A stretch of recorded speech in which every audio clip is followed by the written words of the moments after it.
पहले तो उस बेटी को सलाम करता हूँ जिसने जो हिजड़ ही मैं उनको कहूँगा कि उसको भेड़ियों की तरह घेरने की कोशिश करी, लेकिन वो डरी नहीं। वो देश की बेटी ने दिखा दिया कि मैं डरने वाली नहीं हूँ। मैं एक मुस्लिम परिवार से आती हूँ, उसका मतलब आप हिजाब को लेकर आप मुझे धमकाने के मारने की बात करेंगी? उसने एक मैसेज दे के पूरी दुनिया में आज आवाज़ उठ रही है, चाहे वो सोशल लोग हों, चाहे वो राजनीतिक लोग हों, जो सेकुलर लोग हैं देश के अंदर, जो देश के कानून को मानते हैं, वो लोग आज अपनी बात रख रहे हैं। तो मेरा कहना यही है कि हम उस बच्ची के साथ हैं। हिजाब के मामले में कोई गुस्ताखी नहीं कर सकता, चाहे कोई भी राजनीतिक पार्टी हो। भारतीय जनता पार्टी को आज अपनी हार नजर आ रही। उत्तर प्रदेश के अंदर 5 स्टेट के अंदर इलेक्शन है, उसके लिए ये मुद्दा जानबूझकर लाया गया है। उनको प्री प्राण लड़कों को स्कूल कॉलेजेस में भेजा जा रहा है और हमारी बेटियों के साथ, माँ बहन बेटियों के साथ बदतमीजी करने का काम कर रहे हैं। ये हम लोग बर्दाश्त नहीं करेंगे। जामिया से जो आवाज़ आती है, आपने देखा हो CNRC, वो पूरे हिंदुस्तान में जाती है। ये आवाज़ हम बुलंद करते रहेंगे और हम यहाँ से एक सीधा मैसेज देना चाहते हैं कि जिस तरीके से आप हमारी माँ बहन बेटियों के साथ ये गलत व्यवहार कर रहे हैं, हिजाब को लेकर एक मुद्दा बनाने की कोशिश कर रहे हैं। देश का कानून हमें इजाज़त देता है क्या हम पहने, क्या हम खाएं,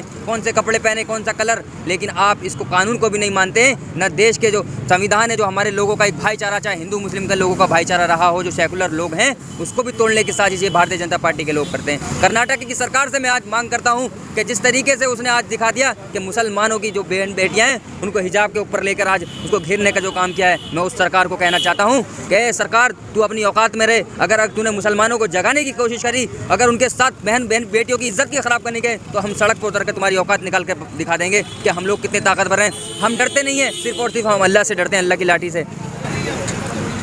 और जिस तरीके से उसने अल्लाह अकबर का नारा लगाकर बुलंद कर दिया कि वो बेटी इस्लाम को मारने वाली बेटी और देश के कानून को मानने वाली बेटी है, उसने कहा हम नहीं डरते, मैं मुसलमान की औलाद हूँ। उस बेटी ने अल्लाह अकबर का नारा लगाकर पूरे मुसलमान की जो कौम की बेटियाँ हैं, बीवी बच्चियाँ, माँ बहनें, उनको एक मैसेज दिया है कि डरने की ज़रूरत नहीं है। अगर हम अपनी आवाज़ उठा सकते हैं, लड़कियाँ जो हमारे देश की महिलाएं, हमारी बहन बेटियाँ वो आवाज़ उठा रही हैं, तो इस देश के लोग भी आवाज़ उठा सकते हैं। किसी सरकार से डरने की ज़रूरत नहीं है, ना हम डरने वाले हैं। चाहे हम कोई भी मुद्दा हो, हम उसको लेकर जाते हैं। इनके क्या मुद्दे रहते हैं? 3 तलाक, 370, CA, NRC, घर वापसी, ये इन लोगों के मुद्दे हैं। हमारे जो मुद्दे हैं हमारे हैं, लोगों को रोज़गार दीजिए। आप एजुकेशन पे बात करिए, जो आज युवा बेरोज़गार है उसको रोज़गार दीजिए। महंगाई का क्या हाल है, डीजल पेट्रोल पे, उस पर बात नहीं करेंगे। इनको मुद्दे निकालने हैं मंदिर पर, हिंदू मुस्लिम पर, भाईचारे को ख़त्म करने की राजनीति जो चल रही है वो पूरा देश और दुनिया देख रही है, थूक रही है आज उस पर।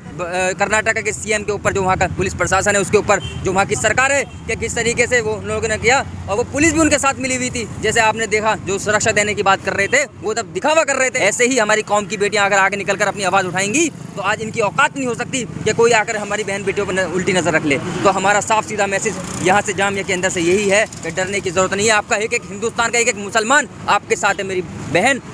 बीजेपी के केंद्रीय मंत्री अभी उन्होंने एक बात कही थी कि इस देश को पाकिस्तान बनने नहीं दिया जाएगा। इस हिजाब वाले मुद्दों को लेकर एक बात कही थी, पाकिस्तान हिजाब पहनने से ये देश पाकिस्तान बन जाएगा।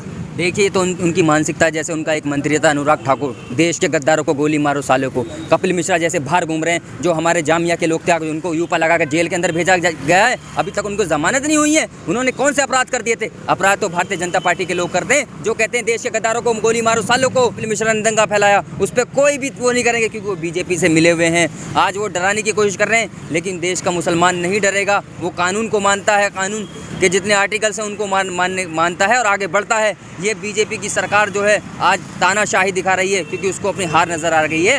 वो विकास के मुद्दों की बात नहीं करेंगे, वो सिर्फ यही बात जो आप बता रहे थे, केंद्रीय मंत्री ये कह रहे हैं कि पाकिस्तान बना देंगे। जब भी इलेक्शन की बात आई है, पाकिस्तान, अफगानिस्तान, जिन्ना, ये मुद्दे लेकर आते हैं। उनके पास कोई जेन्युइन मुद्दे नहीं है। बेरोज़गारी कितनी बढ़ रही है वो मुद्दे नहीं है। बहन बेटियों के बलात्कार उत्तर प्रदेश के अंदर हो रहे हैं। उन्नाव में देखा, हाथरस के अंदर देखा किस तरीके से उस बेटी को जलाया गया। उन पे अपनी बहन बेटियों की सुरक्षा की बात नहीं होती है। उनको मुसलमान की बेटियों को हिजाब उतारने की साजिश जो चल रही है वो पूरी दुनिया देख रही है। वो गीदड़ लोग, नामर्द लोग जो देश की बेटी को डराने का काम कर रहे थे, और वो अकेली बेटी शेरनी है, वो देश की शेरनी आज मानी जा रही है। जिस तरीके से उसने अकेले उस गीदड़ों का मुकाबला किया, वो शेरनी है। तो उस पर नहीं मुकदमा होता है, ना कार्रवाई होती है। सरकार और पुलिस और प्रशासन की पूरी ना ढील है इसमें। वो खुद चाहते थे कि ये वहाँ पर हो, और चल भी रहा है, आप देख रहे हैं। ये बहुत बड़ी बात है कि इससे मामले का खंडन जो है हमारे गैर मुस्लिम भाई भी कर रहे हैं, बड़े पैमाने में कर रहे हैं। अगर ये मामला उनकी ये सही होता तो वो खंडन नहीं करते, वो समर्थन करते। लेकिन यहाँ पर गैर मुस्लिम भाई भी बढ़ चढ़ के हिस्सा ले रहे हैं और इस मामले को गलत कह रहे हैं। बहुत बड़ी बात है। यही हमारे देश का लोकतांत्रिक हिस्सा है, यही हमारे देश की मजबूती है। बिल्कुल ये हमारे देश की खूबसूरती है, जो हमारे देश का कानून है, जो सेकुलर, मैंने पहले भी कहा, जो देश के सेकुलर, देश के कानून को मानने वाले हैं, उन्होंने आज वीडियो बनाकर, चाहे वो कोई सी भी पार्टी से ताल्लुक़ रखते हों, राहुल गांधी ने ट्वीट किया, प्रियंका गांधी ने ट्वीट किया, और जो देश के अलग अलग राजनीतिक जो अपने आप को सेकुलर कहते हैं, जो अच्छे हिंदू मुसलमान नहीं करते, उन्होंने उस बेटी का सपोर्ट किया। लेकिन हम सरकार से मांग करते हैं कि इस पर कार्रवाई करे। हिजाब हमारा राइट्स है, हमारी महिलाओं का राइट्स है पहनने का, चाहे वो हिंदू महिला हो, वो भी घूंघट काटती हैं, वो भी जो है हिजाब करती हैं। ऐसा कुछ नहीं है कि हमारे देश, हमारे ही धर्म के अंदर हिजाब काटा जा रहा है, उनके भी है।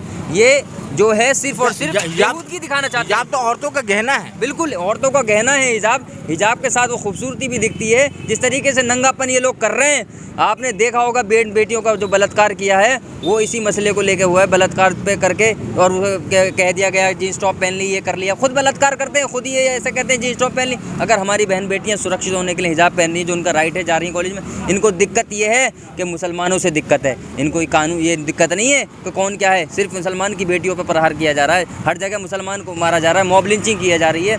जहाँ भी कोई भी कानून हो, सी एनआरसी, घर वापसी, हर चीज़ में मुसलमानों को टारगेट किया जा रहा है। 80-20 की बात करते हैं योगी जी। अब 80-20 की क्यों बात करते हैं? क्योंकि उनको मालूम है 80-20 में जो है मुसलमान आता है 20 में, और 80 में हिंदू आता है। ये शुरू से ये काम करते हैं। वजह क्या है आखिर, ये अचानक ये हिजाब का मुद्दा आखिर क्यों उठा? 5 स्टेट के अंदर इलेक्शन है, आपको मालूम है, वो उनकी साफ नज़र आ रही है हार, इसलिए मुद्दा उठाया जा रहा है। योगी जी बिल्कुल देख, उनकी शक्ल से पहचान लीजिए क्या हालत हो रही है, बिल्कुल ऐसे लग रहे हैं मुर्दे। उन्हें गोरखपुर भेजने का काम कर दिया गठबंधन।